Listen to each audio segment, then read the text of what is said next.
So welcome to all the new learners.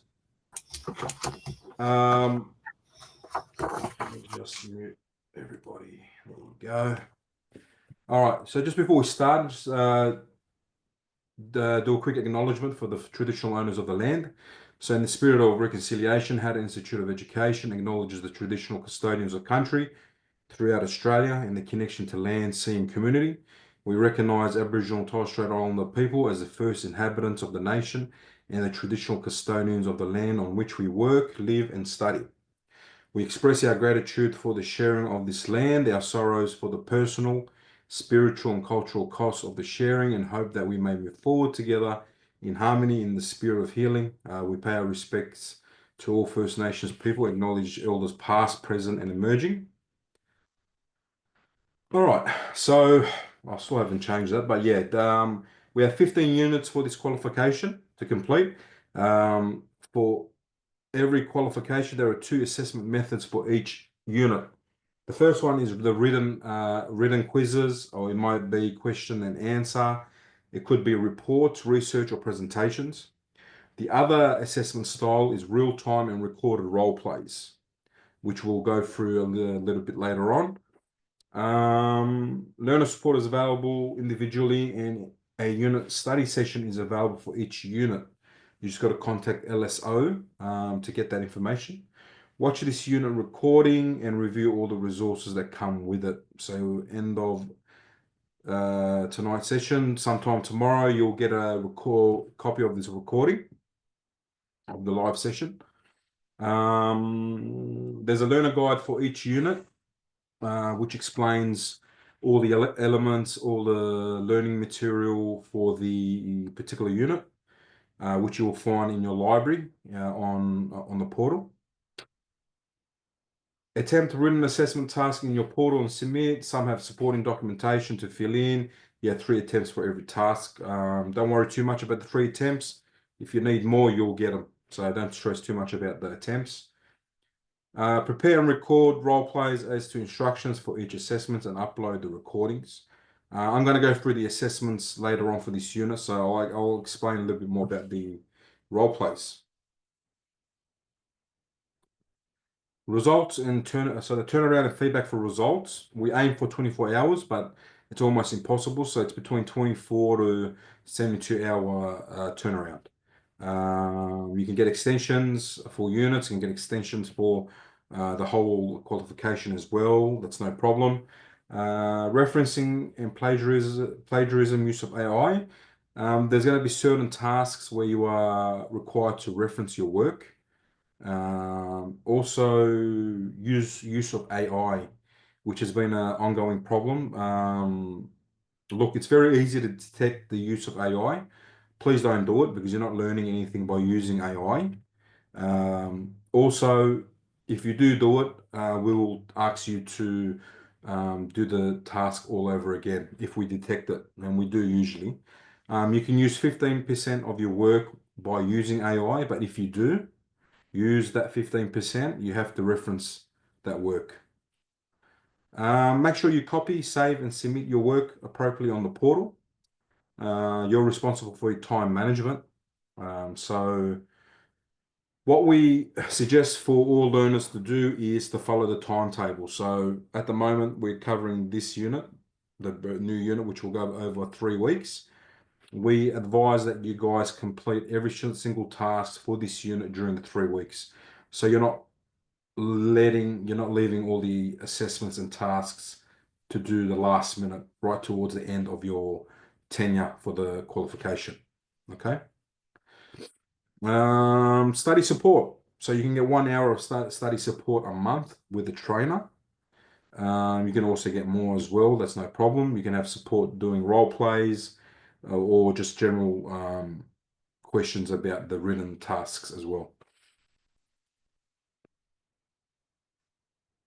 Again, if you want to organize any sessions with trainers, if you've got general questions, you can talk to our student support staff on LSO. Just email that email and they'll get back to you as soon as possible.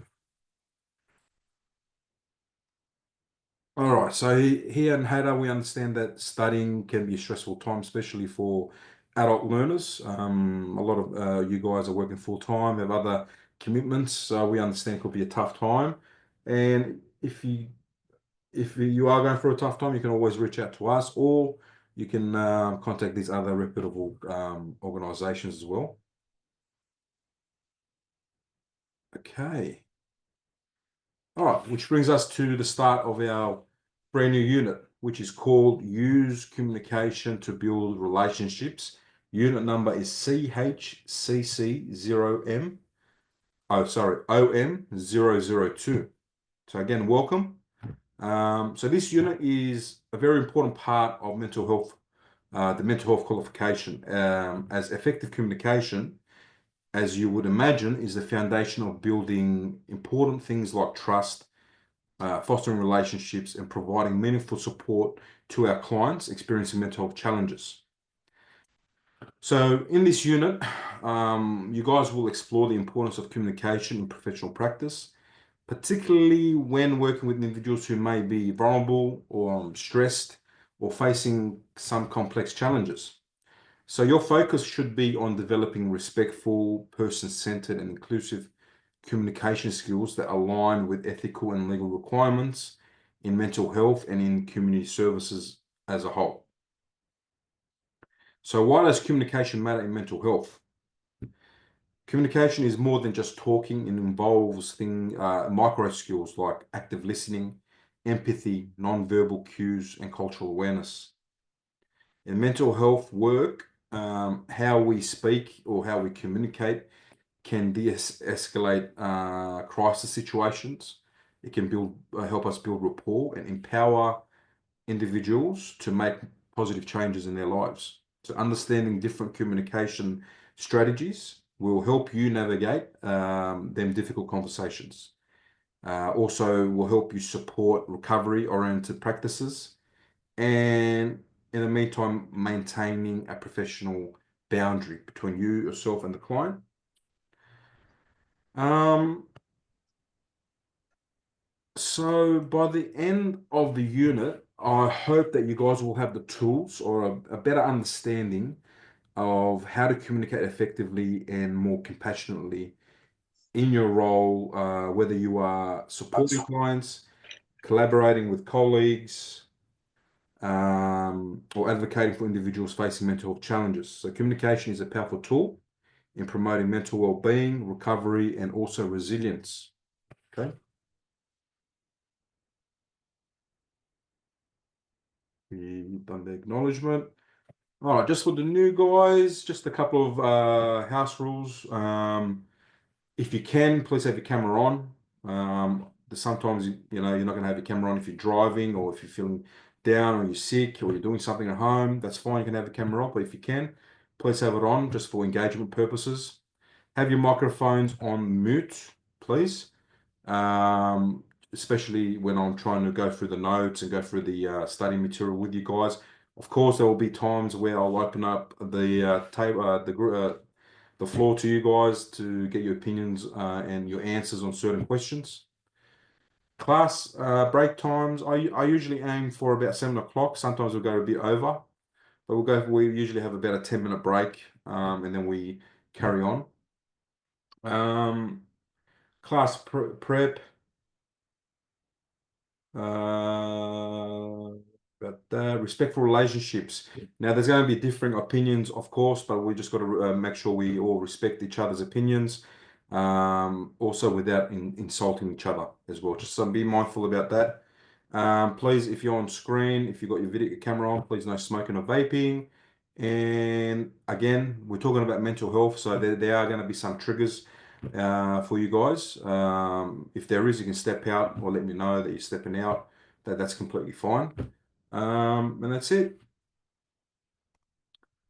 Okay, so session 1. Before we go on to session 1, now this unit is all about these 4 areas. So these are the unit elements. So the first one is interpersonal communication skills. So interpersonal communication is at the heart of building relationships, especially in mental health and community services. It involves active listening, empathy, clarity, and responsiveness to clients' needs. Okay? It's all about the micro skills that you need to engage with your clients. Effective interpersonal communication fosters trust, rapport, and also collaboration between the workers and the clients, helping your clients feel heard, valued, and supported during the process towards well-being. Okay. Now, some of the key considerations when we're talking about interpersonal communication skills are active listening, demonstrating empathy and emotional intelligence, and also adjusting your communication style to meet the client's cognitive and emotional needs as well. Okay. The second area this unit covers is communication skills for difficult situations. So in mental health, difficult conversations are common. Clients may be experiencing crisis, trauma, or emotional distress, making communication even more important. Okay. The next area is facilitating workplace meetings. So this is the next element of this unit, which we will be covering during the assessment side of things and also your learning side of things as well. So when it comes to facilitating workplace meetings are important for collaboration amongst professionals in mental health services. This includes case management, staff debriefing, and team discussions to ensure coordinated support for clients. And one of the role play assessments will be you guys be performing a role play with a group, having a workplace meeting. The last part there is digital media and written communication. So in today's workplace, digital communication plays a very important role, as we all know. Mental health professionals often rely on things like emails, reports, case notes, and digital platforms to document and communicate information securely. And this element, you guys will demonstrate in some of your tasks for assessments as well during these 3 weeks. Okay. Assessments. All right, let's go through some of the assessments for this unit, or we'll go through all of them briefly. Okay, so the first one is online quiz, as you can see on your screen. 23 questions. If we got time today, I'll roughly go through it, but I want to concentrate more on the role plays with you guys. I want to prepare for the role plays. I think these things you guys can do in your own time as a team, as a group. But again, if you need any clarification, you can always send me an email and I can help you out with the questions. Rainy? Is that 2 role plays for this unit, or isn't it? Yeah, 2 role plays. Sweet. Yeah, Yasmin? Okay, so you mentioned role plays, and I think there was one last week, but that was for the previous subject, Yeah, ending with 007. yeah. I missed out on that, but there's a way that I can do it on my own by taping myself, I think, and then uploading it and sending it into Yes, of the course. Yes. completed assessment. Yeah. You can do it in your own time as long as you got someone playing the role. Right. So you obviously play the role of as per the instructions. So last week's role play was that you were the worker who's just started in the industry for 3 months, and you're going through a workplace review performance meeting with your supervisor, which is Monica. Right. So you need someone to play the role of Monica in that role play. Okay, because I've done one role play because I missed out about 6 months of this for, Yeah. whatever reasons. I deferred twice, but I did one role play last year, and there was a taped scenario, Yeah. and then I had to listen to that and then tape myself. So you're saying this particular one from last week is with another person? Yeah. Okay. Yeah. I'll have to sort that If out. if you can't sort it out, you can reach out to me, or you can go to a place called Discord. There's a new platform. Oh, really? Okay. Yeah, there's a new platform called well, it's not a new platform, but it's new to Hatter. It's called Discord. Discord. If you Okay. go there, I'll send you the details. Okay. Actually, I'll put it on the chat group during the break. You Thank go you. on there, and there's people there who connect to find helpful role Oh, plays. thank you so much. Appreciate that because I was a bit worried. I've just got a bit of extra commitment outside of this course at the moment, but I'm catching up. Thank That's you. all good. No, that's fine. Alona?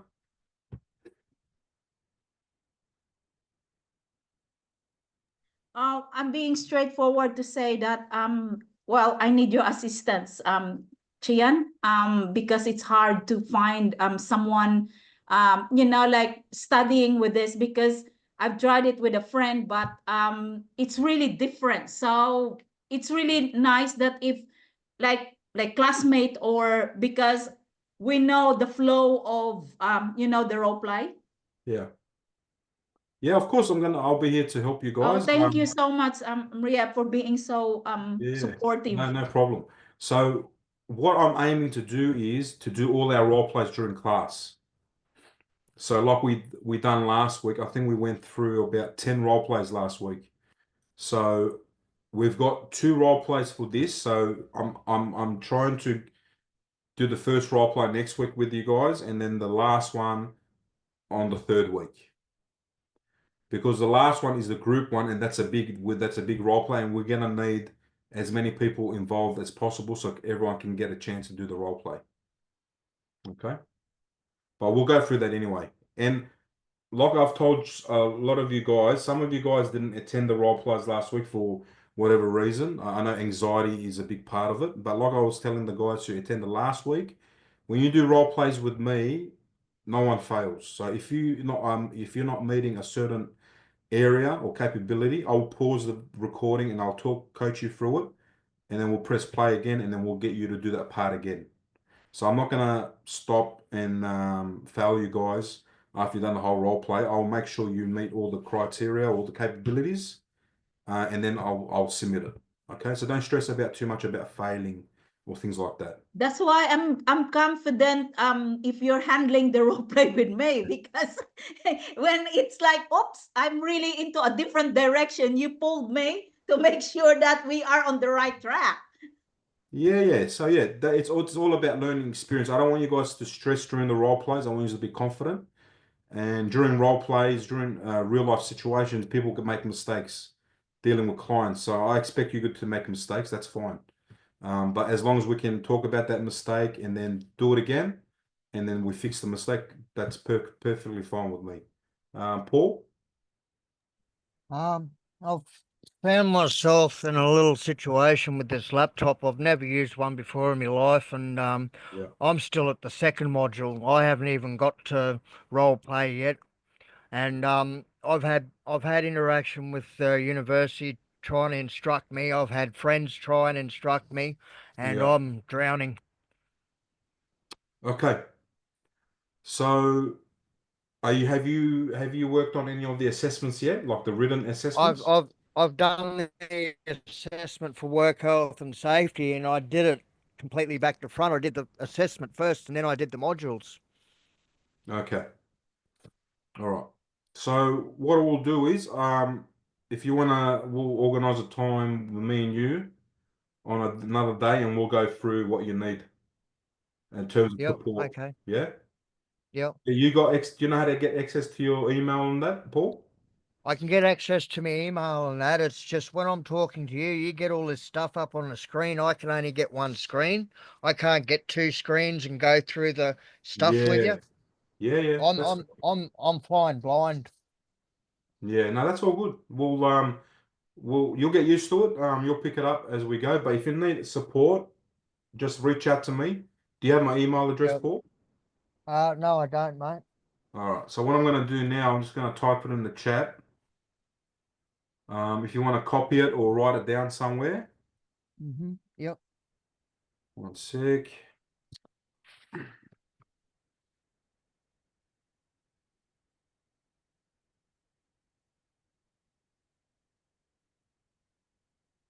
Okay.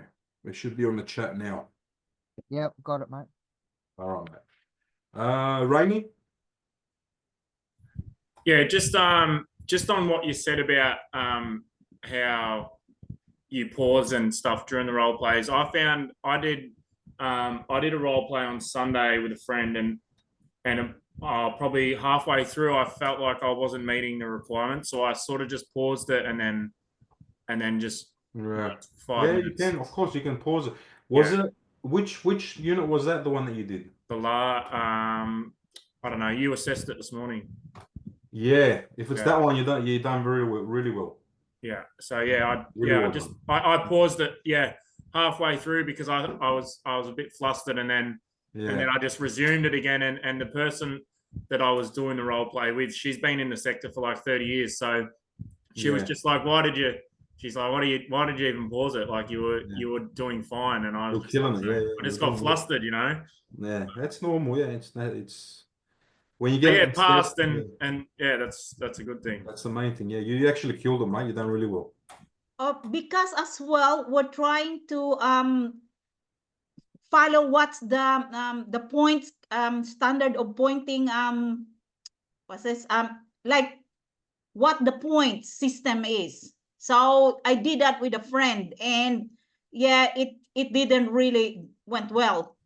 I think Alona, that because there's you've got the requirements as the student in the role play, but then there's also role play instructions for the person that's actually. That's right. Yeah. So that I found that was easier if we printed out the instructions. Yeah.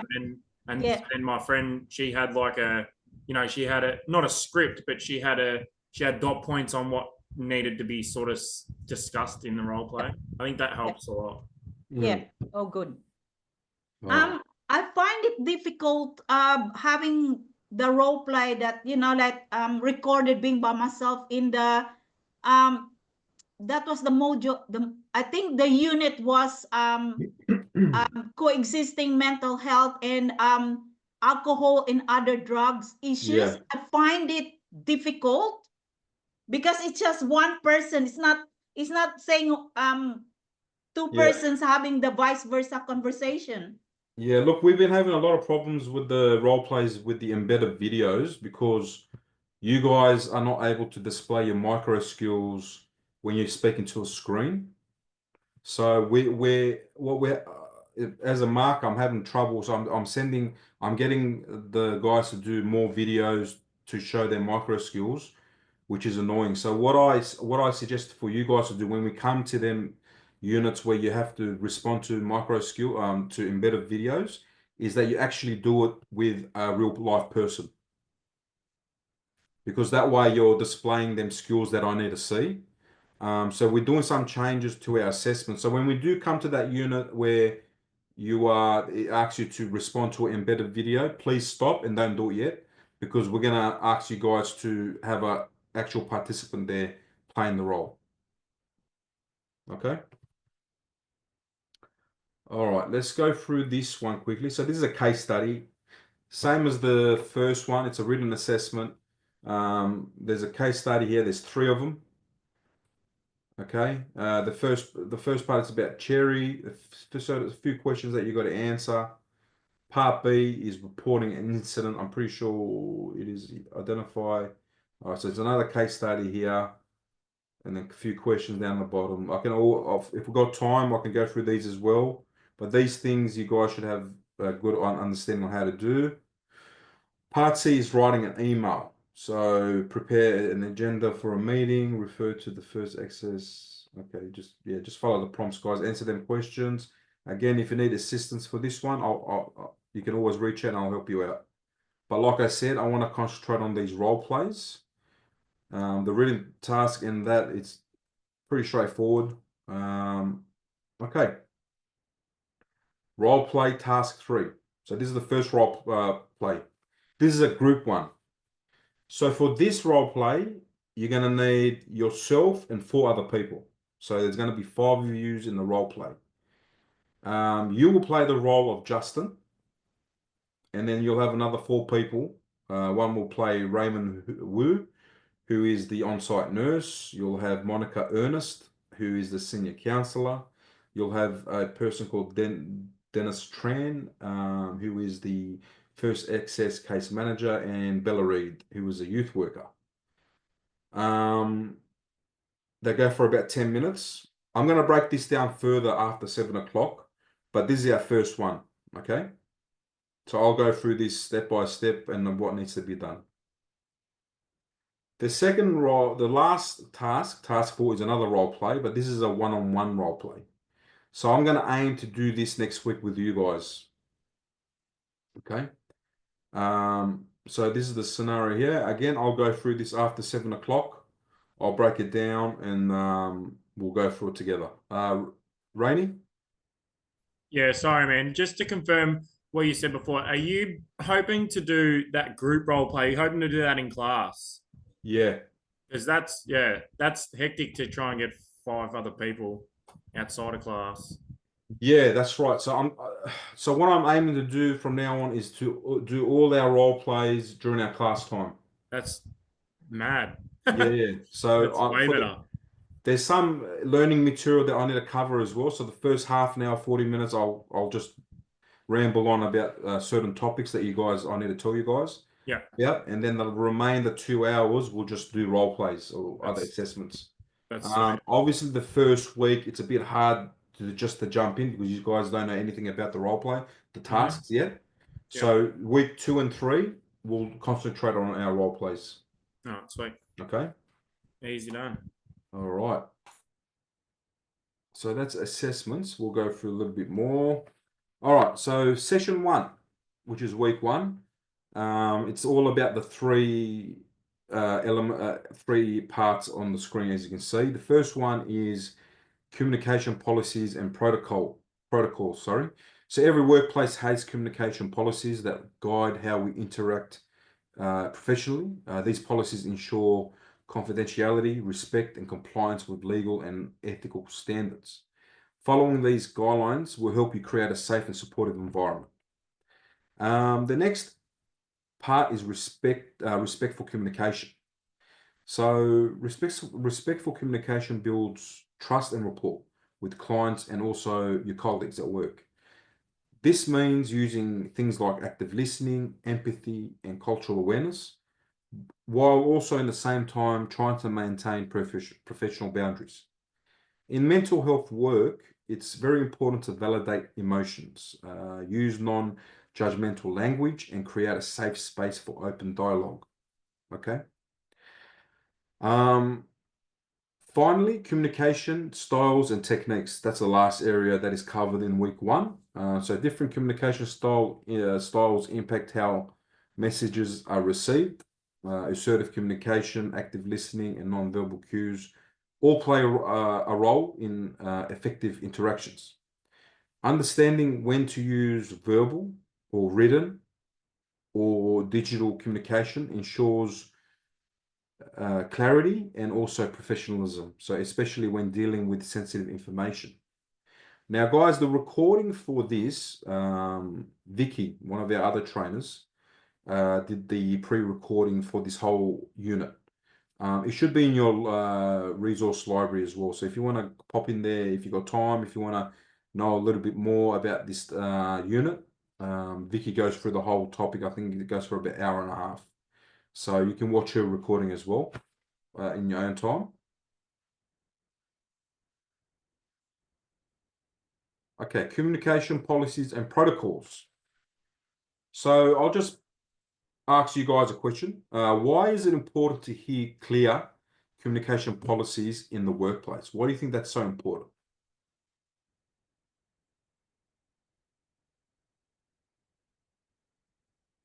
Why are policies and procedures or clear communication policies and procedures so important in the workplace? Aaron? For safety of everyone. Yeah, definitely. To ensure safety, consistency, and professionalism in the workplace. Perfect. Paul? It's like something to work off. It's proven to work, so hence the policies. Yeah. So it helps staff understand the expectation as we know they work. It's proven knowledge. Obviously, the government and certain agencies make these policies and procedures because they know it works and they know it's going to protect the staff and the clients. So, yeah. Alona? Clarity and also setting some limitations and boundaries. Perfect. Yes. Being clear and concise in what we expect in the workplace is very important. Yes. Mickey? I think also this can increase the working efficiency as well. And also it's also can improve the collaboration like between different like team members. Yeah, definitely. Definitely will help with the relationships amongst the team. Very good, guys. So communication policies and protocols, again, are essential in ensuring a professional, ethical, and legally compliant workplace. These guidelines help maintain, like you guys have said, clear, respectful, and effective communication, which is particularly important in our field in mental health. Workplace communication policies will provide structure, consistency, and in how we deal with our clients, our colleagues, and external agencies. They ensure that all communication align with the values of the organization, the standards that we set, and also the legal requirements as well. Policies help the organizations comply with things like privacy laws, workplace safety regulations like WH&S laws, and anti-discrimination policies, amongst many more. They also ensure fairness and transparency, protecting both employees and also our clients from miscommunication or unethical behavior. Okay. Mickey?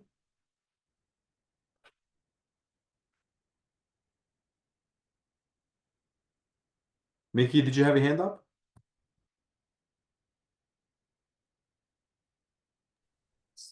Sorry, I don't have a hand up. I just Oh, good. forgot to put a hand up. Sorry. That's all right. Oh. Okay, respectful communication. So how can we promote respectful communication in diverse workplaces? That's the question I have for you guys. Well, how can we promote respectful communication in diverse workplaces? Alona? I'm pretty sure cultural awareness. Yeah, definitely. Yeah, everyone being aware of other cultures, about the nuances of cultures, the differences, very important. Tony? Just speak to people the way you like to be spoken to. Yeah, that's Simple. right. That's what we've all been taught by our families, our parents, to treat others the way you like to be treated. Definitely, yeah. Aaron? I think clear speech, and if it's hard, then trying to work out what is the best way to communicate with each other. Very important, yeah. Speaking clearly, not using technical terms is very important in building rapport and also cultural competence in the workplace. Monica? I think you pretty much just said what I was about to say. It's basically just making that person feel really like they're part of it, and not discriminating and like not making them feel segregated just because their religion's different or whatever. It actually sets a standard for everyone to follow. So lead by example. Yeah, lead by example. Very good. Yasmin? Good listening. Yes, yeah, Just definitely. listen. Yeah. Yeah, active listening, engagement with everyone involved. Yeah, very important. Other things to consider also, Yasmin touched on it just then in the end, was in listening. So that's also things like encouraging open discussion, which is listening is a big part of, about diversity and inclusion. Training is very important in workplaces when it comes to cultural competency. Setting clear expectations from the get-go, fostering a supportive environment also. So respectful communication is the Foundation of a strong workplace relationship, particularly in diverse environments such as mental health and community services. It helps build trust, inclusivity, and positive interactions among staff, clients, and stakeholders. Now, in mental health, in terms of our clients that you see, unfortunately, mental health doesn't discriminate. It goes after everybody. So you'll see, in terms of clients, you'll see everyone from every part of the world, or rich, poor, doesn't matter. It does not discriminate. You'll see everyone from every segment of life, in terms of clients. Respectful communication involves, again, things like active listening, empathy, and cultural awareness. It means valuing different perspectives and avoiding judgment or assumption about other people's experiences. Now, this is very important in mental health support, where individuals may come from varied backgrounds, like I just spoke about, and have unique communication needs as well. A respectful workplace is inclusive, where everyone feels safe, valued, and heard. Now, this will involve things like using inclusive language, acknowledging and embracing cultural diversity, and ensuring a zero tolerance policy. All right. Monica, did you have something to say?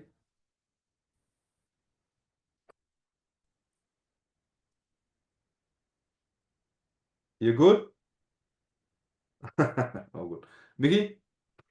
Yeah, so I think you pretty much just said everything, and there's just one thing I would like to include is, for example, I think we should just how to say, lead by the examples. So firstly, like say if you are in a management level as a manager, you should behave yourself. So it's kind of give a sign or nurture the culture in the workplace that okay, this is the way I treat people, and if you my staff or the people I manage say me, that's how the way I treat people, they can learn from me. So I would say, firstly, try to be a role model, and then it can your behavioral and your thought can spread like among the others by your own actions, and that is one thing I can think of as well. Excellent, yeah. So role modeling by managers, or pro-social modeling by managers, is very important when it comes to having a strong working relationship or good communication, respectful communication in the workplace. They've got to lead by example. Yeah, it's pretty much like parenting, really, a management role. You always got to, have this. You always got to display positive role modeling to your kids at home. Obviously, speaking appropriate language, not swearing, getting along with your partner, speaking with each other with respect and all that sort of stuff, because you want to teach your children the important life skills in life, things like respect, appropriate communication, doing your chores, following routine, and things like that. So it's very important that managers and leaders lead by example at work. Okay, let's go on quickly. Okay, group processes and dynamics. So group dynamics refer to the way individuals interact within a team. So in a workplace setting, things like shared attitudes, behaviors, and beliefs influence how effectively a team collaborates. So understanding these dynamics is very important for fostering positive relationship, teamwork, and productivity. Every team consists of individuals with different backgrounds, experiences, and work styles. So when teams share common goals and values, they function more effectively. However, miscommunication, personality clashes, and lack of trust can create challenges. So this is where strong leadership comes into play, and open communication, which will help ensure that diverse perspectives contribute to better decision making and problem solving rather than conflict. A positive group dynamic is built on things like, again, I've said it a million times, but it is what it is. Things like trust, respect, and open communication. Teams with strong dynamics will work together to solve problems. They will support each other. They'll communicate openly. They'll ensure clarity and also understanding. They will address conflicts effectively rather than avoiding or escalating the problem. They'll promote inclusive environments, valuing each member's contribution. A key aspect of fostering effective collaboration is self-awareness and adaptability. So team members should reflect on how their communication style, their attitudes, and their behavior will impact other people in the team. Okay. So what strategies do you think can improve group dynamics in a workplace? What do you think? What are certain things that we can do as team members to improve group dynamics in your role? Tony? Make sure everyone has a turn to speak. Perfect. Yeah, giving everyone a chance, an opportunity to speak their mind, letting everyone be involved in the decision-making process. Excellent. Alona? Practicing the reflective Yeah. practices. Yes, reflective practice is very important especially for teams. People having the ability to talk about areas of improvement is very important for their growth and also the growth of the team as well. You know, being able to identify your areas of improvement takes a very strong person to do that, and to identify that and identify strategies to improve on them, takes even a stronger person. Okay. Yeah, and encourage everyone to participate as well. And Yeah. and solution based, I believe. Yes. Yes, they're perfect. Rainy. I think toolbox meetings or you know, not necessarily toolbox meetings, but just team meetings where, you know, you can use that space to use reflective practice as well. I think that's you know, that's a good thing, and it helps organizations grow as a team, you know. Yeah. Yeah, perfect. Aaron? I think having a positive and professional attitude while you're in the workplace is pretty important. Yeah. Just to, you know, just sort of,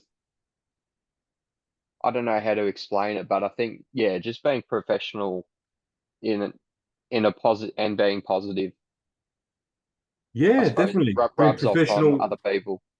Yeah, of course. Being professional workplace is probably one of the most important things when it comes to having a good team environment. Keeping within the boundaries as well, having clear boundaries, professional boundaries, very important. So thank you for that, Aaron. Mickey?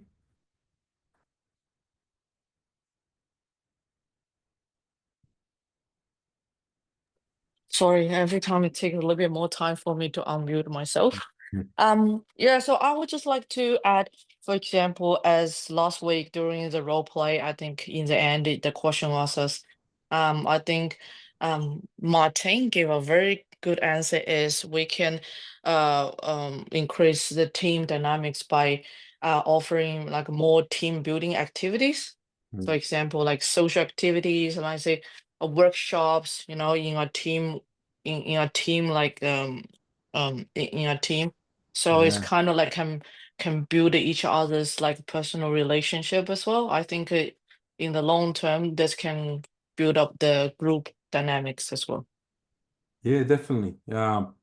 Team building opportunities, so activities that strengthen the connection, can improve trust and morale within the team, and it's a proven strategy to help teams bond and have more productivity.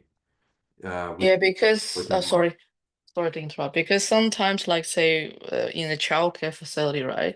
So sometimes as staff we will have some like projects, right? So the staff has to work with each other, like in collaboration to work out the solution in order to solve the problems. So for all those like brainstorm activities, it's kind of like how to say, increase opportunity for people to talk with each other, discuss with each other. So that kind of like problem solving exercise can promote the collaboration between staff, and yeah, in a way can improve the group dynamics as well. Yeah, thank you. Aaron. Yeah, I think also being aware of and being able to control your emotions as much as possible as well, which I think also comes into being professional. But yeah, I mean, probably especially in the mental health setting, if you're supporting people and stuff like that, like you you do have to have some sort of level of control of your own emotions with certain things. Yes, definitely. Yeah, being aware of your own emotions, the way you speak to others during stressful times is very important. Being aware of pretty much being aware of yourself. Maintaining that professional attitude, that professional boundaries amongst the team is very important as well. So yeah, definitely. Alona. I just like to add with what Aaron's idea and or explanation. For me, I believe it's something to do with a person's emotional maturity. Because when we are mature, we always look with solution, and we talk about the problem, not to walk away with leaving the problem. And then with having an emotional maturity as well, we recognize that there's something need to be fixed and need to be done right there and then. Yes, and that also encourages open dialogue and fosters mutual respect as well. What you're talking about. So create an environment where employees feel comfortable expressing ideas and concerns, very important, is what we want. And also acknowledging the differences and working towards a shared goal amongst the team as well. Okay, let's go on, guys. Got a few more slides. So strategies for effective interpersonal communication. All right, I'll ask you guys this question. How can body language affect communication?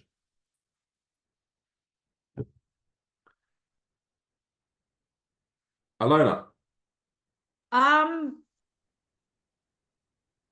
Sometimes even we don't want to speak, but the way our facial expression is like sometimes like even with our own face and our own eyes, sometimes like saying like, oh, you almost wanted to kill me. So something like that. So I think it sends the message even without the word.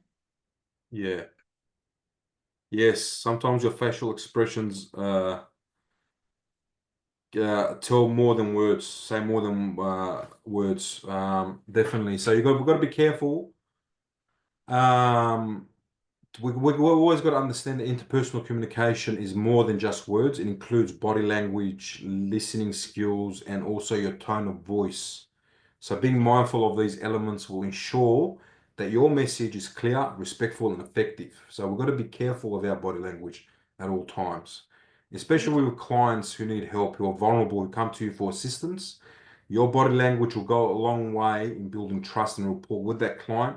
And if you put out negative energy or negative body language towards a client, they're not going to want to open up to you. Okay?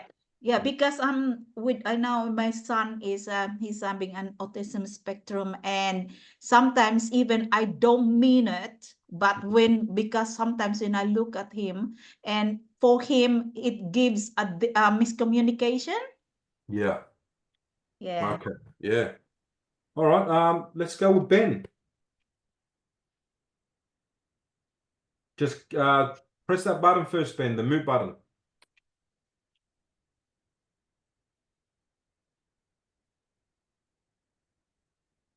Got it. Yeah. Yeah, I just want to ask you if you've had an issue like that in your workplace, like if you've set off, from the body language part, like they've seen it the wrong way, and how have they reacted, and how did you deal with that? Yeah, good question. Yeah. Like I've been telling you guys, no one's perfect. I'm definitely not perfect. I've made a lot of mistakes in my life and in various roles. But in youth justice, where I work in the correctional facility in Western Sydney as a manager. I've been there for over 15 years, and I'm just starting to now master my approach when it comes to communication. So it's taken me a long time in dealing with clients. I don't like calling them clients, the young people, and also my staff as well. It's taken me a long time to master that side of things, communication. I've had a lot of a lot of interaction with clients where, for example, if two young people were on top of a unit courtyard on top of the roof, refusing, causing a disturbance. You know, I've had instances where my body language was threatening and I was telling them to come down. You know, I was saying some things that I probably shouldn't have said. So yeah, and I've learned from that, obviously through reflective practice and self-awareness and self-reflection as well. So yeah, I've made a lot of mistakes. But what I tend to Did do you have now, to calm them down? Sorry to cut in there, but did you have to calm them down, or was it, you know? yeah, so during them quick or- situations where if I didn't get what I wanted, if the Yeah. negotiations wasn't working and my communication, they weren't listening to what I was saying, it would get me frustrated in that moment, and then my tone of voice will elevate, and my aggression and my frustration will come out in my voice. Yeah. And it took me a long time to master that approach, dealing with clients during critical situations. So now, if I deal with a situation, doesn't matter what it is. I had a client who was self-harming in his room. What was it yesterday? A client who was self-harming in his room, and I had to go in his room and talk through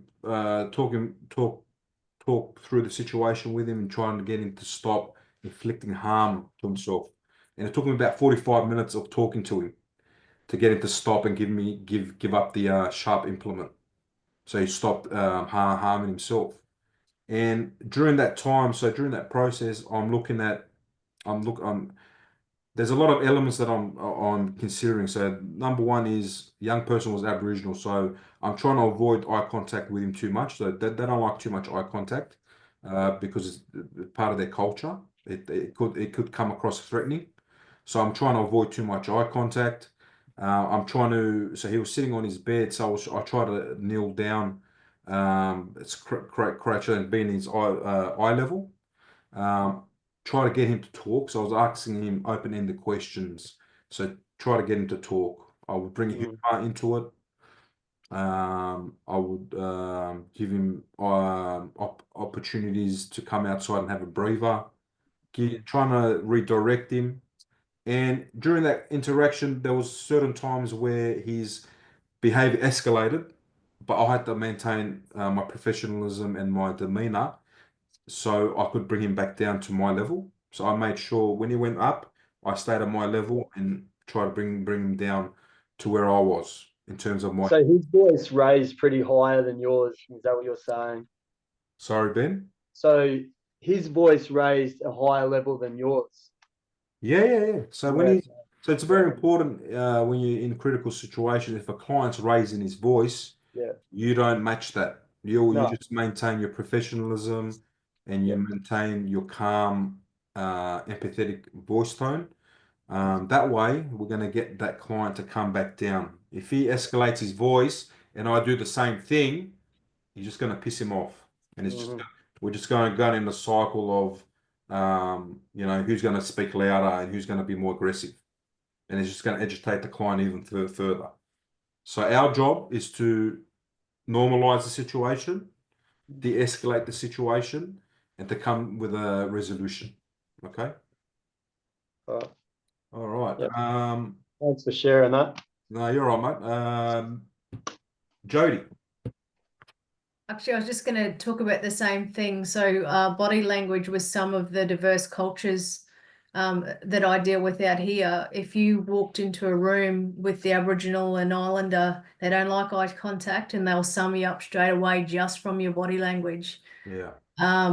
So really important with a couple of the diverse cultures, as we learn throughout this, I suppose, that that's a crucial part of what we're doing. Yeah, again, very important point, being aware of other cultures. is very important, especially in Australia, where it's such a diverse, where we live in such a diverse society, and we're going to come across people from all parts of the world. So we've got to, as mental health professionals, you've got to be aware of the nuances when it comes to each culture as well, especially the main ones in Australia. Yes. Aaron. Yeah, yeah, it was really good to hear your experiences too. That's really helpful to hear. But also I wanted to ask, like, is it also, do you think it's a good idea in some circumstances to try and have like a neutral sort of demeanor in some sort of way? What do you mean by neutral? Like, so not really, I mean, I guess I mean like not really showing emotion in either Yeah. sort of way. You got to yeah, you're right, you're on the right track. You got to show some sort of empathy though. Yeah. Yeah. Empathy is important when dealing with clients. What you don't want to show is aggression or frustration. So that part of it, we've Yeah. got to be completely neutral. We've got to completely avoid. That's Yeah. them emotions. The negative emotions, we've got to completely avoid. Yeah. Obviously, showing too much empathy could be harmful in some occasions as well. You don't want to show too much because you've got to be, maintain that professional boundary with yourself and the client as well. So Mm, yes, you've got to be empathetic, but don't overdo it, mm. okay? Because you want to keep that professional boundary between you and the client. It's a very fine line. Yeah, no, that makes sense. Yeah, Yeah. all good. Thanks, man. Mickey?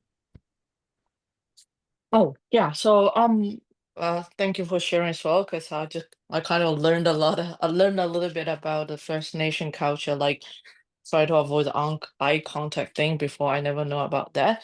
So it just from a personal perspective about the body language, as I sometimes like to watch documentaries. It's like the thing just mentioned. So sometimes when you speak, it's not about the words you are speaking, it's more the tone which matters, right?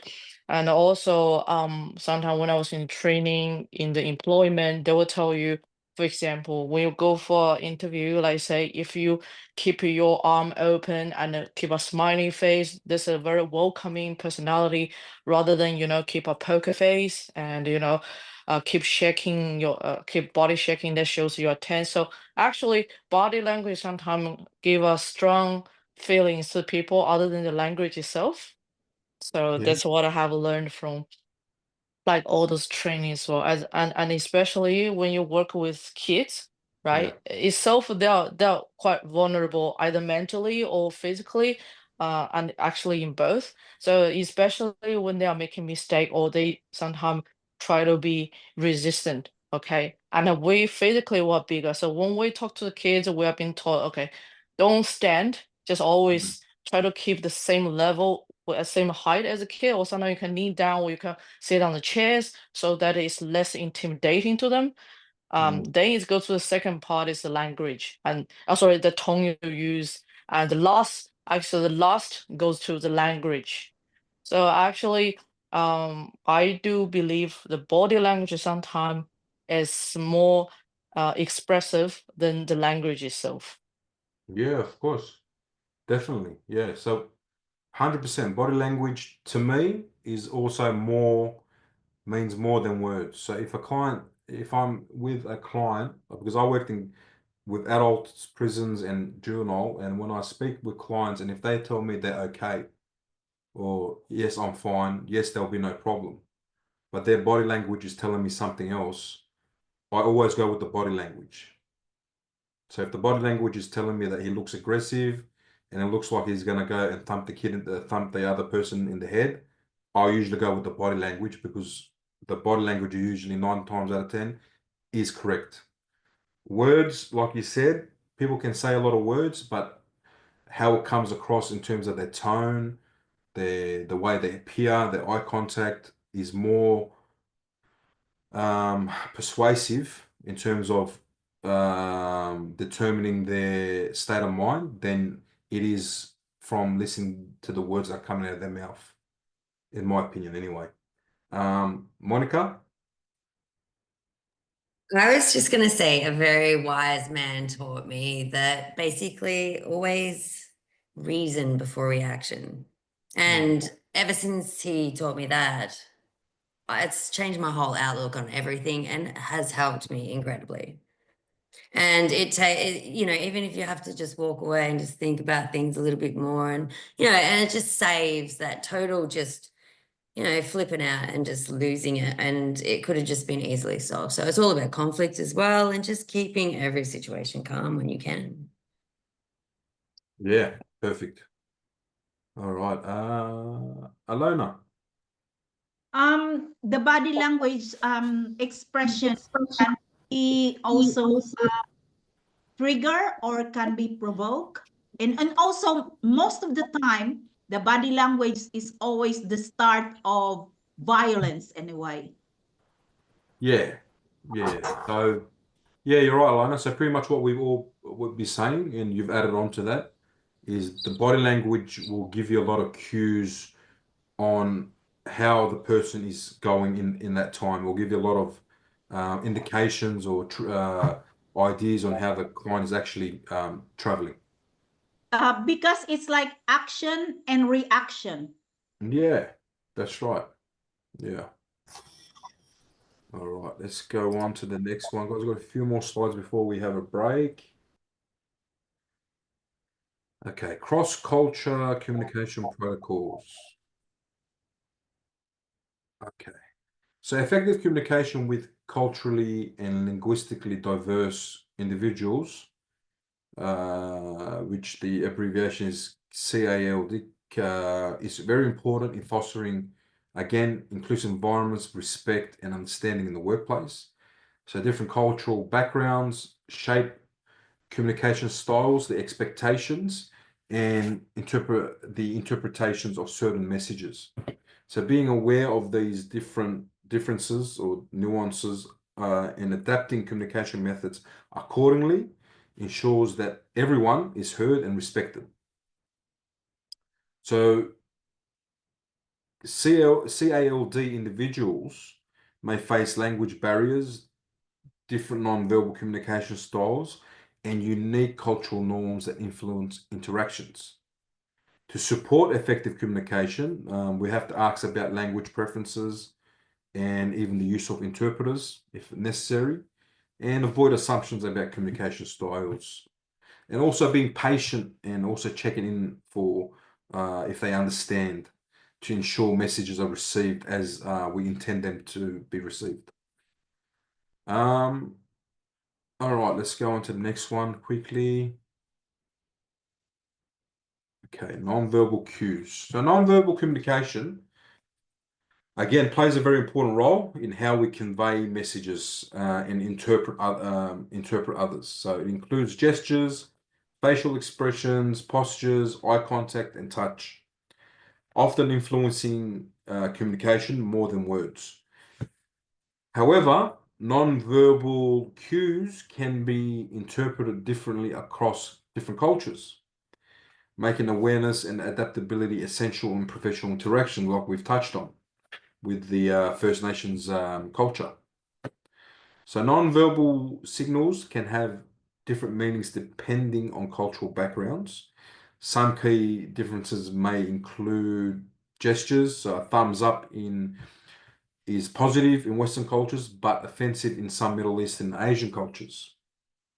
Eye contact in some cultures, so things like direct eye contact, shows confidence and honesty, while in other cultures, it may be seen as disrespectful or aggressive.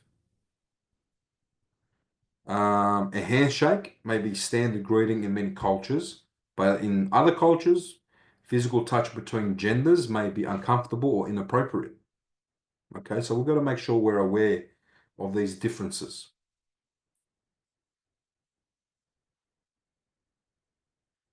Okay, let's keep going, guys. Motivational interviewing versus cohesive approaches. All right. So motivational interviewing, how can we explain this? So motivational interviewing is a client-centered, it's collaborative communication approach that looks to encourage individuals to make positive changes. Okay.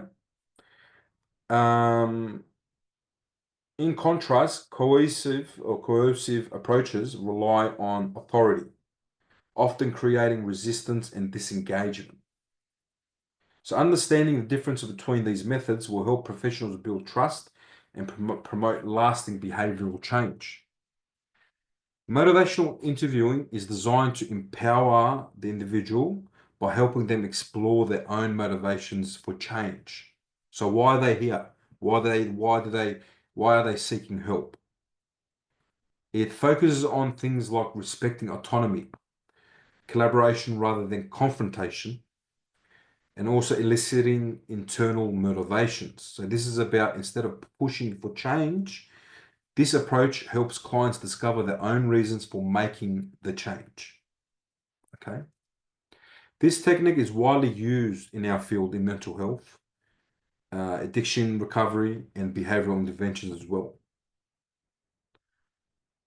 The coercive approach, which again is the authoritative and directive approach, imposes authority and direction rather than guiding individuals towards self-driven change. Now, some characteristics of this include things like direct orders and strict control over persons' choices, like you'll see in the military. Fear-based motivation, which can see create resistance or compliance without genuine commitment, which you will see a lot in prisons, unfortunately. Ignoring personal readiness for change, so making progress short-term rather than sustainable as well. Now, the 5 principles of motivational interviewing, they are not on this screen, but you'll see it in your learning resources.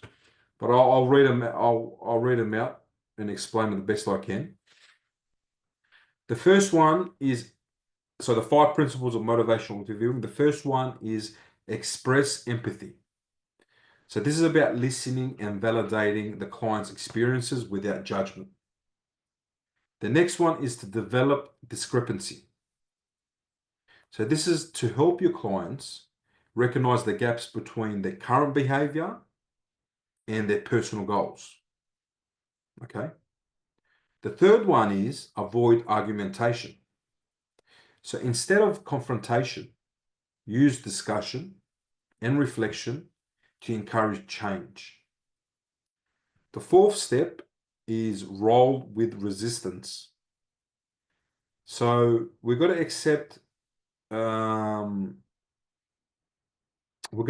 what it is and guide clients towards self-discovery rather than forcing change. Okay.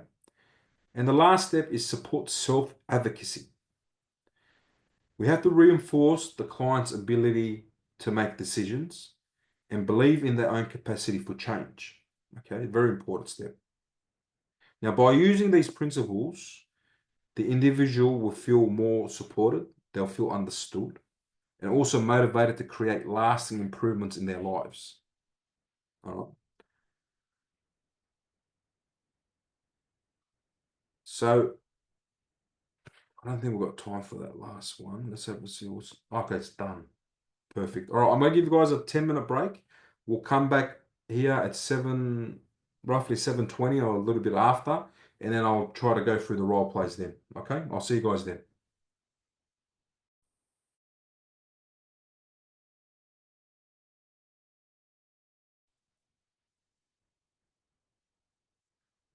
All right.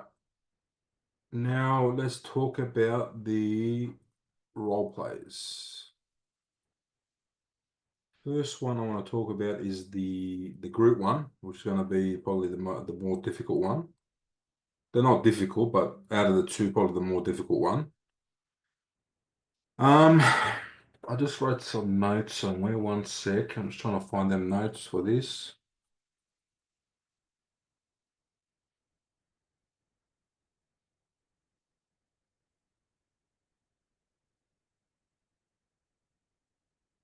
All right.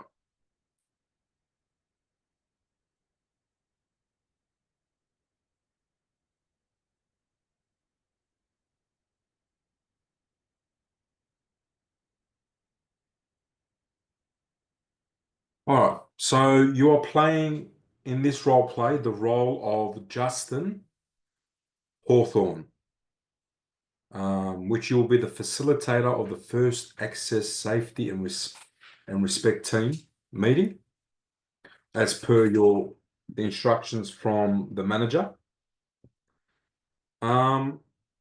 So I suggest that you go on the first access intranet, which you all have access to. Up here on the screen, you'll see if you go onto that link, we'll go in there. And then you go to staff login, username, password, which is here. The username and password is here. And there you'll find all the documentation that you need. So I would recommend that you look quickly over the communication policy and procedure, as it's suggested as well here, the resources and equipment. Go through the meeting agenda and minutes template, and also the incident, injury, trauma, and illness policy and procedure. So you got to understand your role in this role play. So you are Justin Hawthorne, responsible for reforming the safety and respect team. Your goal is to facilitate a meeting to address abuse prevention, reporting responsibilities, and staff training.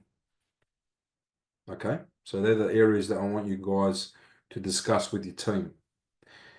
The review team members' roles. So you got Raymond Wu, who is the on-site nurse. So they will likely discuss injury, trauma, and medical responses. Monica, who is a senior counselor, will or should provide insight on trauma-informed care and client disclosure. Dennis Tran, the case manager, will offer input on reporting and legal compliance. And Bella Reed, the youth worker, will bring experience and frontline interaction with clients. Now, I'm trying to check if there's role-play instructions for this. I don't think there is. Doesn't look like there is.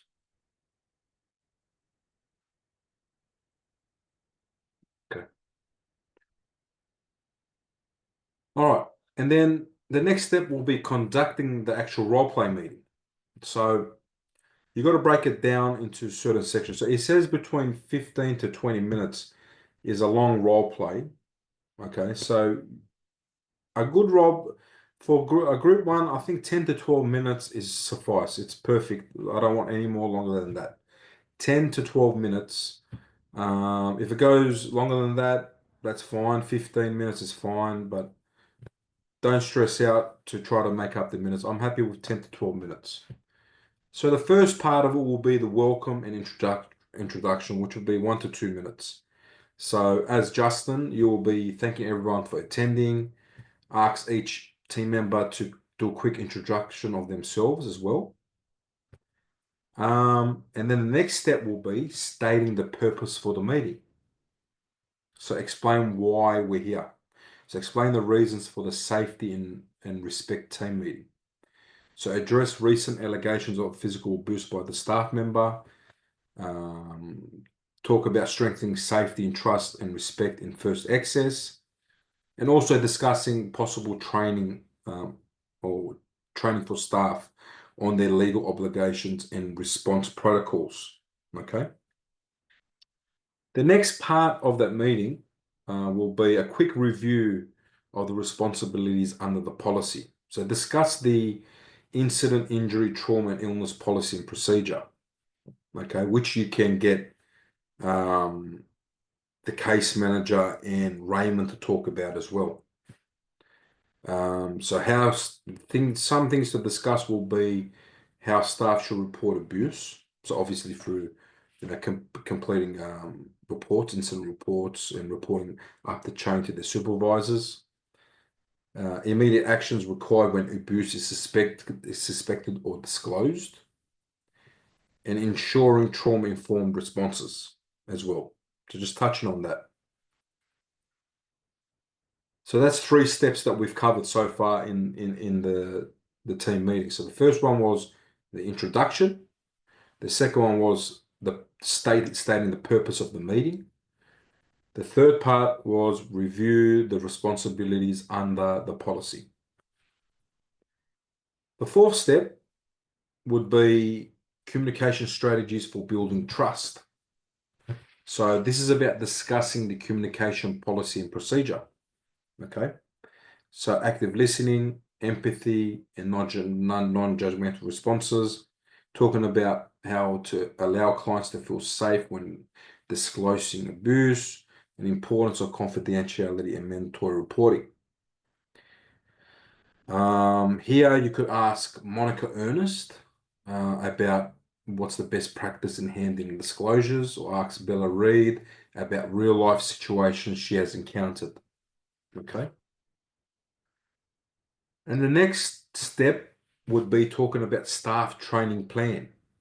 So do a quick brainstorming session about ideas for staff training, things like workshops on abuse, recognition and response, scenario-based role plays for responding to disclosures, or regular refresher training or incident reporting training. Summarize suggestions and agree on next steps. Okay. And then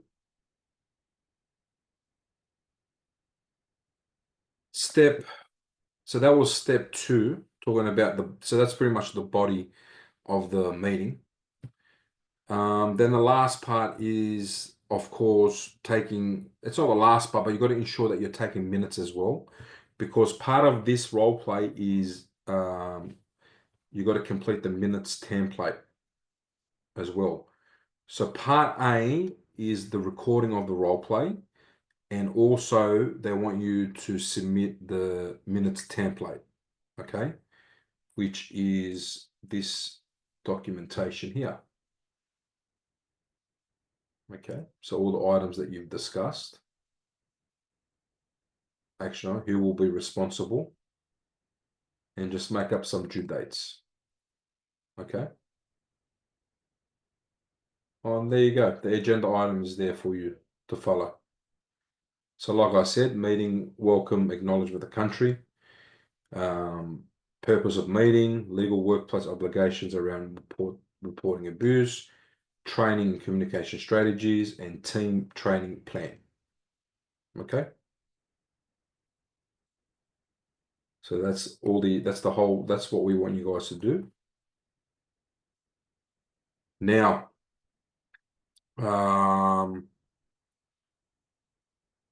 self and peer feedback, reflect on your participation. All right. The part B of this is the feedback form that you all got to complete. So this gets a bit confusing because there's 5 users in the role play. So the person who's playing Justin doesn't need to fill this out, but the other 4 people do. Now, next week, or whenever we're going to do this role play, is you guys will be rotating each role. So, for example, Monica will play Justin the first role play. The next one she'll play someone else. Aaron will jump in and play Justin, and we'll rotate. Now that means you guys got to provide feedback sheets 4 times for under 4 different names. So you'll have to do a feedback sheet for example, you'll have to do one for as the role as Raymond, then you'll have to do one for as Monica, and then Dennis, and then as Bella. It's going to be a lot of work, but this is the only way we can get everyone to finish this role play. Is we'll help each other out. Okay. So there is a bit of paperwork, but once you get 1 or 2 going, you'll get the idea on how to do this, and it's quite simple. The most important part of this is to get the role play completed. Everything else, all the documentation is easy. We can work on that later on. Okay. And the third part of this is the reflection. There's certain questions that you got to answer in the reflection side of things. So reflect, there's a few questions that you got to answer, which is easy. I'll leave that up to you guys. So again, part A is the role play that you guys will complete. With the role play, you got to submit the meeting minutes as well. So there's two parts for this part. Part A, the role play recording, and the team minutes template that needs to be completed. Part B is feedback forms. So if Monica is playing the role of Justin, she's going to need 4 feedback forms from the other people, and you need to submit them 4 forms into your portal. Okay? So the 4 forms that the other guys complete for you, you need them forms, and you need to upload them into the portal. And everyone else needs to do the same. I hope I didn't confuse anyone. Karen? Just wondering how we get them from the other people, since we're not allowed to discuss. So you just got to email it to each other. information. You'll just have to email it to each other. But we're not supposed to give out our details. We're not supposed to give out our details whilst we're online here. The only thing that you can give out while your email is all right, but you're not allowed to give social media and shit like that out. Okay. Yeah. So I'm going to put you guys in breakout rooms soon. I'm going to put you in groups.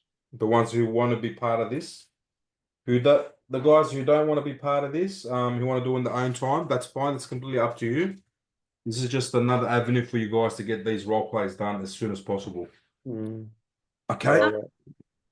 Excuse me, Chian, can I do that next week? Because I still have to read the scenario. Yeah. So we're going to do this week 3, this role play. Okay, so not next week. No, not this one. This one will be the last week. Okay. This is the big one. What about the first role play? So is that gonna be next? I will go through that. Once I finish this one, I'll go through the next one. Okay. Okay.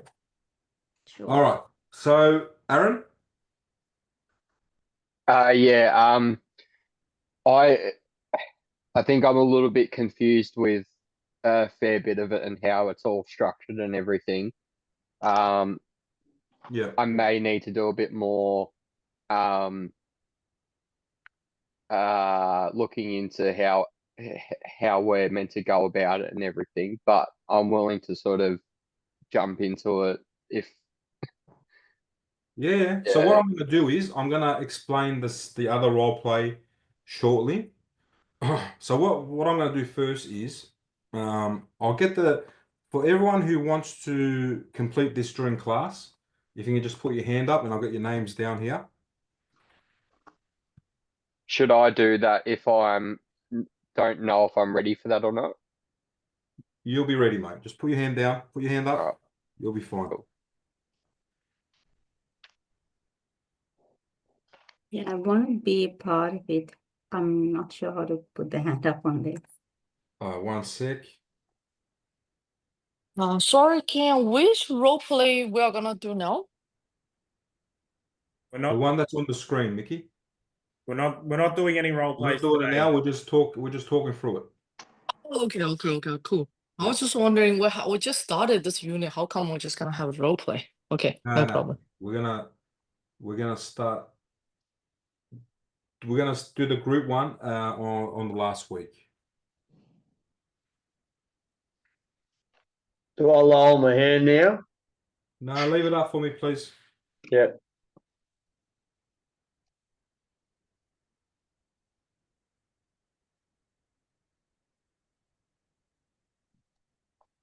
Can't hurt and give it a go. Well, I can't. And that's what I think it is. It's Yeah. about giving it a go and just learning from everything. Learning Yeah. from others as well. How they, yeah. Well, you read my mind. Yeah. Yeah, it's a little bit of, there's a lot of teamwork in this one. Yeah. Yeah. as for that other one with the big crew, I mean, lucky we're doing it with you. I mean, I'm not paying people to act for me. What do you mean you don't have that many friends? No, I got kids and stuff. I suppose I could use their I don't kids. either. No, work too much. Aaron, Lona. I think we've got Rainy down already. Cool. Excellent. Very good. So that's 1, 2, 3, 4, 5, 6,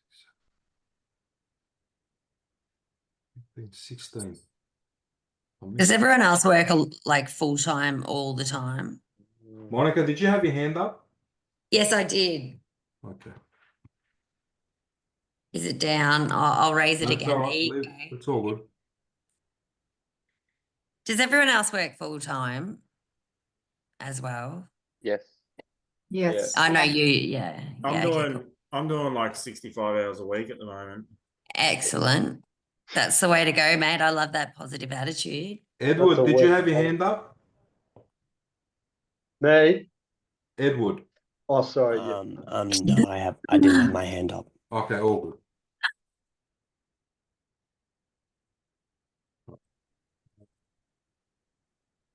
Luke, yep. Amber Lee, yep. Jackie. Someone said they couldn't put their hand up. Who was that? It's me, Darshika. I managed to put my hand up after that. Oh, you did? Perfect.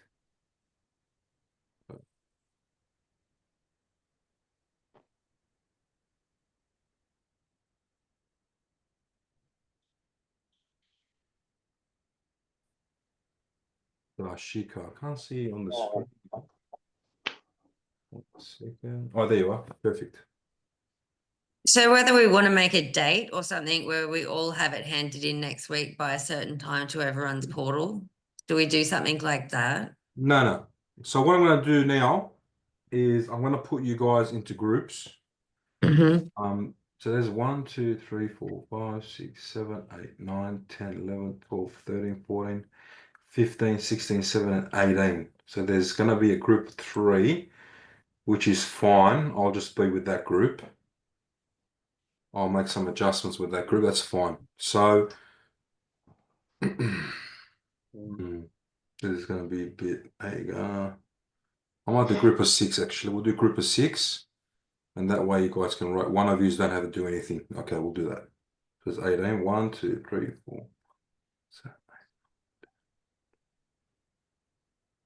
8. 18. Perfect.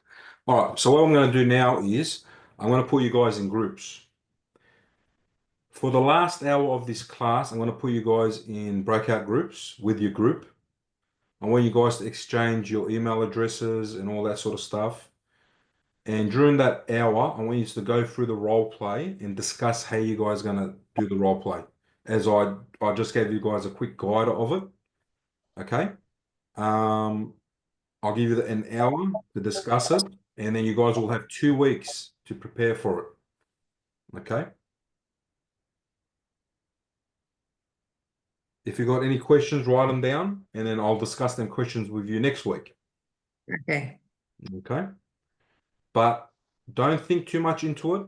It's only a 12-minute role play. Okay. The only annoying part of this is that you guys all have to play Raymond once. Yes, we're going to do 4. You got to do this role play 5 times or 6 times because there'll be a group of 6.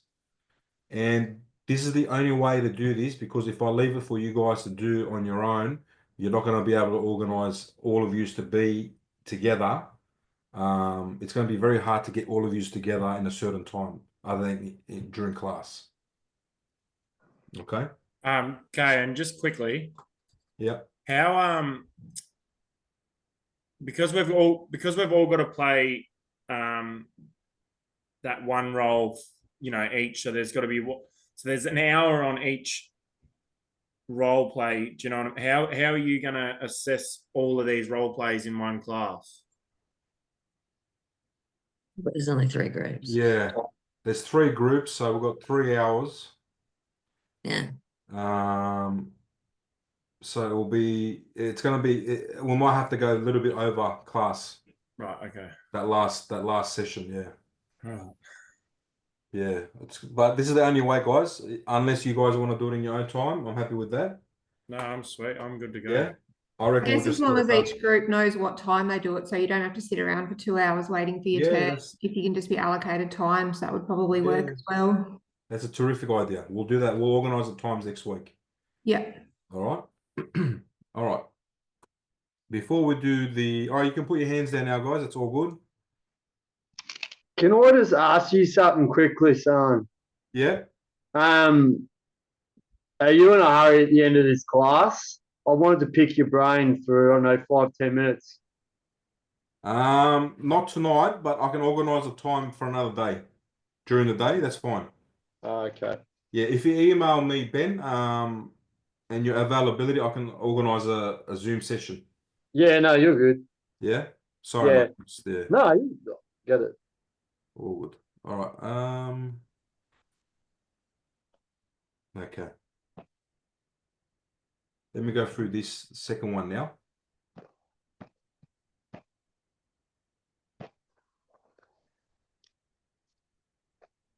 Okay. Second one, which is task 4. There you go.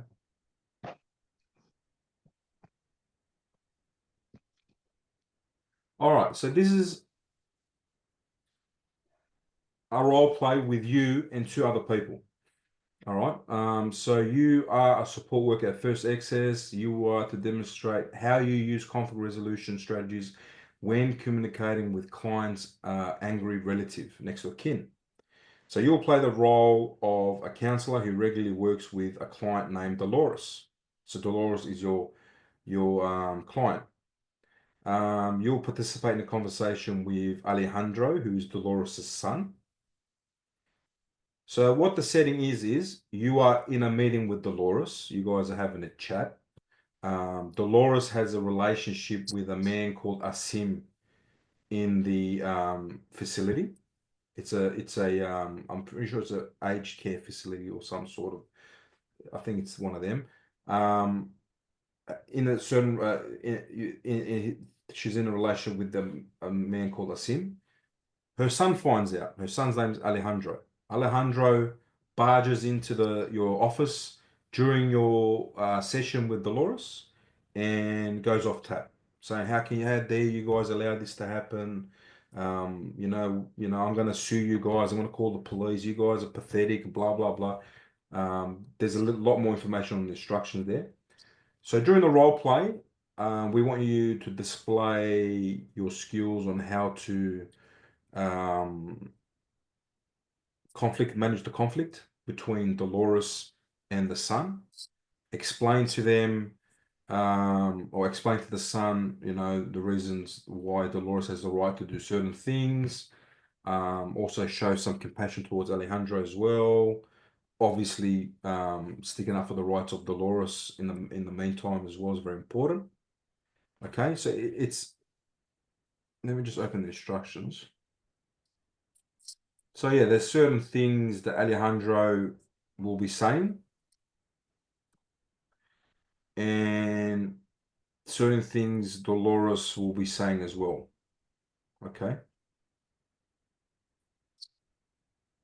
Now, towards the end of the role play, Alejandro will say something about the grandfather wants to be part of this as well, wants to know what's going on, and then you're having a discussion with Alejandro saying, yes, I'll organize another meeting where we bring everyone together and we'll discuss it. And then later on, you find out that you need an interpreter for the grandfather, which comes to part B, accessing an interpreter. Okay. Now, this is just a phone call. So you'll do another role. This is 2 role plays part of this assessment. So the first role play is with you, Alejandro, and Dolores. The next role play is just with you and one other person. So you'll be calling the interpreter or interpreting organization, and you'll go be making sure you ask them for to have an interpreter for the meeting. So just follow the scenario, follow the instructions, and go through it step by step. And that's it. That's probably the easiest part of the task. Okay. We all good? Yeah, just confirming this is the role play we're going to do next week, yeah? Yeah. Oh, cool. Yep. So can I get hands up for those who would like to do this role play?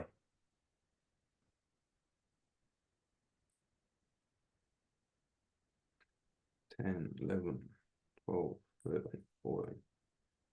I can be a free interpreter too. 16, 17, Sorry, It's Tagalog. 16. Sam, is it one or the other, or is it, both that you have to do? It's going to be hard for me to do part B if we've got 18 of us here. So I'll try to get part A done. But part B, you guys can organize amongst yourselves to do together. That's the easy one. That's the one where you're pretending to call somebody to organize an interpreter. Okay, so we'll concentrate on doing part A together. Yeah. Sorry, Alright. I'm just a bit lost. So the one that you just showed us about a couple of minutes ago, the group one, we're Yeah. doing next week or in 2 weeks? In 2 weeks. And this one next week? This one we'll do next week. Right. Okay. Sorry, who was speaking just then? Yasmin. Yasmin. Oh, sorry, Yasmin. Okay. Yeah, next week. Yeah. All right. All right. So now I'm going to put you guys into groups. I want you guys to discuss the role play 3, which is the group one.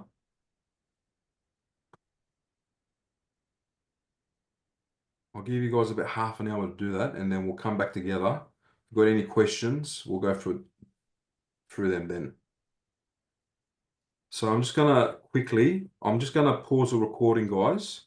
I'm just going to quickly put you guys into groups. 1 sec. Okay, I don't know if you guys have seen it, but I have added 2 documents onto the chat. Can you guys all see it?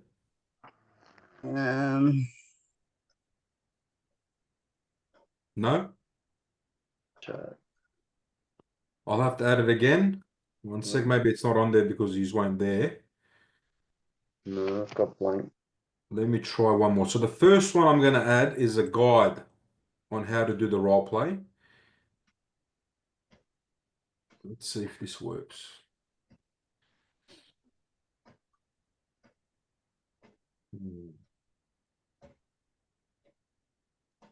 Anyone with the link? Send. Okay, did that come up, guys? Yeah, the Yeah, link. mate. Yeah. So that's the first one. So if you guys can open that and save it to your desktops or wherever you guys want to save it. It's pretty detailed step-by-step guide on how to do the group role play. The next one, let me just put it up. If maybe someone can, whoever's in Paul's group can save that and send it to his email, I would appreciate that. If someone can do that for Paul, please.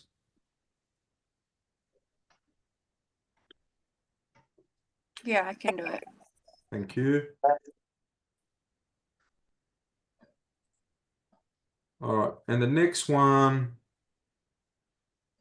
is a script of the role play. Now, don't get too excited because I don't want you to read out the script. This is just a guide for you guys to see how the flow of the role play should go. So the person who's playing Justin, if you read off a script, it will not pass. I'll just get you to do the whole role play again. Yeah. Okay, so please don't read off the script, but have a look at the script. It's a good guide on how it should be done. Okay. It just gives us a rough idea. Yeah, it'll give you a good idea, a rough idea on how to do it. Yeah, sweet. All right. Now, I've been trying to work it out in my head, doing the maths for the role plays for next week. It's going to be hard for me to do all 18. So what I'm going to do next week is I'm going to do one role play in front of the class with 2 of you. So I'm going to need 2 volunteers to do the role play. And then I'm going to put you guys in groups of 3. Okay. In breakout groups. I'm going to put you in group of 3, where you guys will do the role plays together as a team with 3 of you, and you guys will play the role of the support worker. Okay. Like I said, I'm going to do an example of this tomorrow. Next week, before the actual before I put you guys in your breakout group, so you guys have an idea of what is expected, and then I'll put you guys in your breakout groups. Now, you guys all have the function to record. So when you are doing your role play, make sure you record the role play. Okay. And you record the role play to your computer. So if you guys want to try that function now, the record function, and see if you can record it to your computer. See if it gives you that option. Where is it? Okay, so where it says more down at the bottom there. More. Beside that AI companion, if you click on more and up the very top, it says record. Request to record to this computer. Yes, send request. Yeah. Perfect. All right. So I'm just going to decline them now. Okay. Rainey, did that give you the option of recording to the computer? Yeah, man. I was just volunteering to do the role play.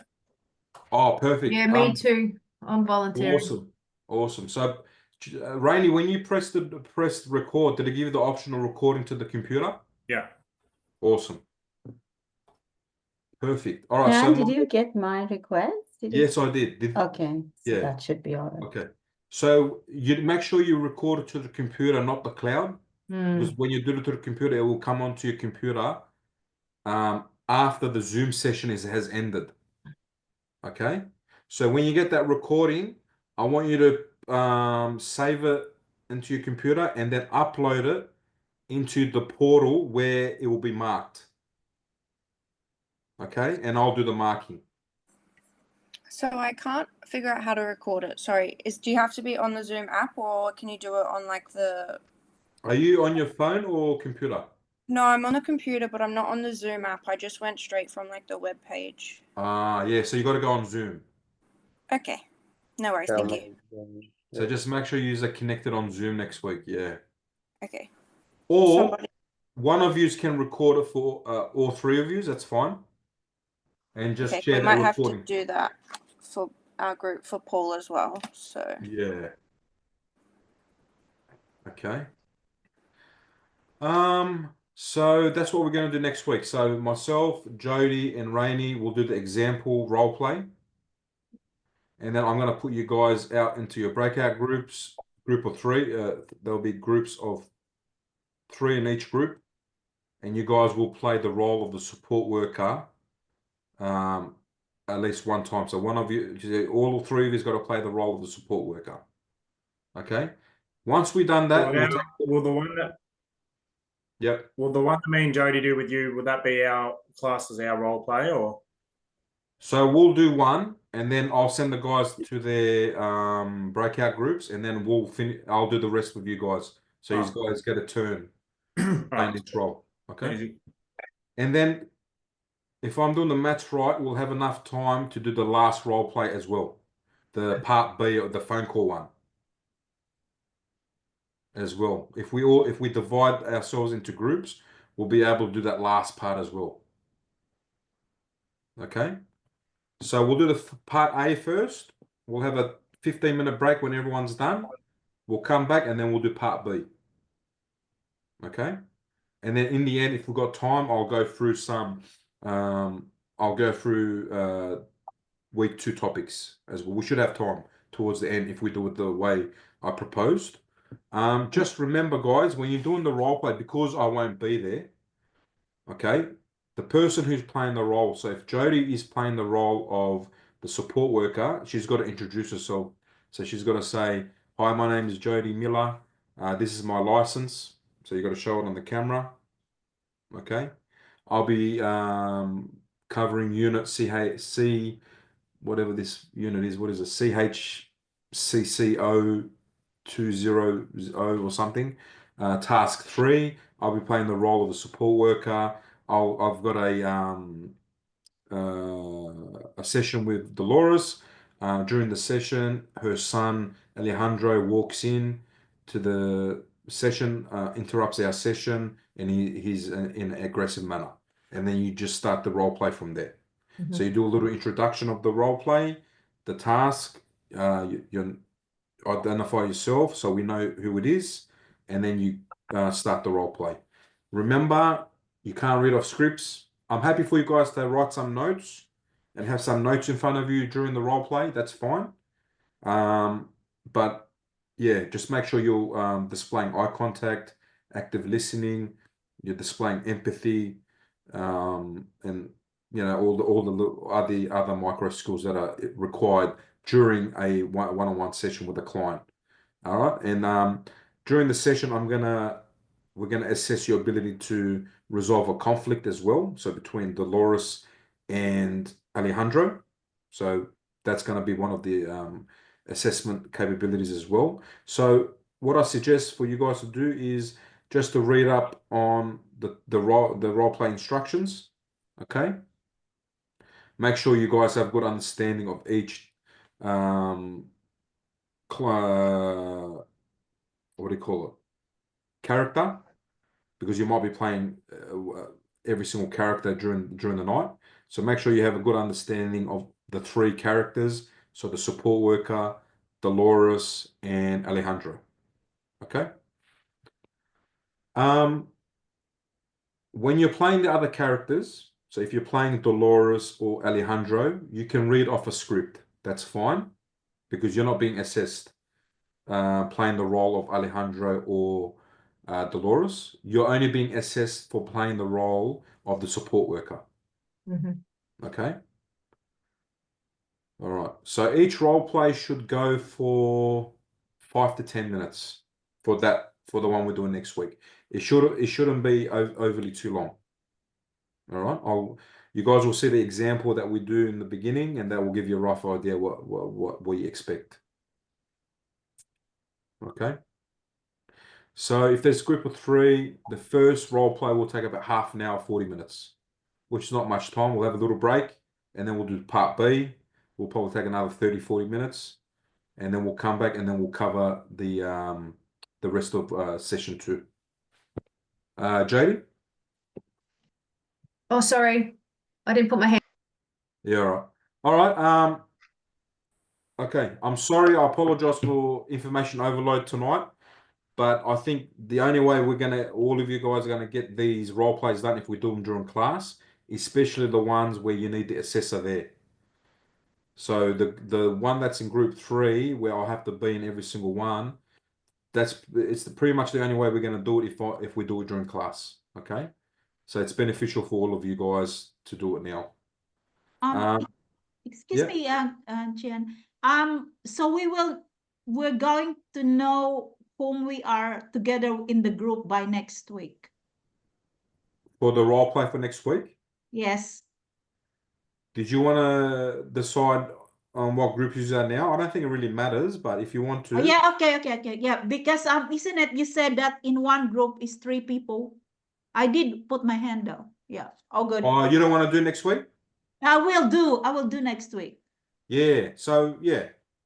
Okay, we'll decide next week. Yes, good. Oh, good. But as long as you all understand and have knowledge of the role play instructions, it's going to be unfair. For example, if Alona's gone back and studied for 2 days about the whole role play and she knows everything inside out, and someone else comes along and just tries to breeze through it, it's going to be unfair for Alona. Okay, so I expect all of you, if you want to participate, I expect all of you to go back and read up on the instructions, on the role play, on all the information that's required, so everyone has a fair crack at it and has a fair go when you're playing the other roles. Okay? Well, I'm trying my best too, like everybody else. I'm not just saying like I'm really understand everything, but I will try my best too. Yeah, look, guys, don't stress too much. The one that we're doing next week is the easy one. That's just you trying to resolve a conflict between a mother and son. Okay, yep. Okay, don't think too much into it. Just read up on the script on what The scenario, yeah. characters say, and that's it. Don't stress too much about it. Okay? All right, thank you. I'm gonna mark all of it anyway, so when you guys submit it, I'll be marking all the role plays. Okay, thank you. All right.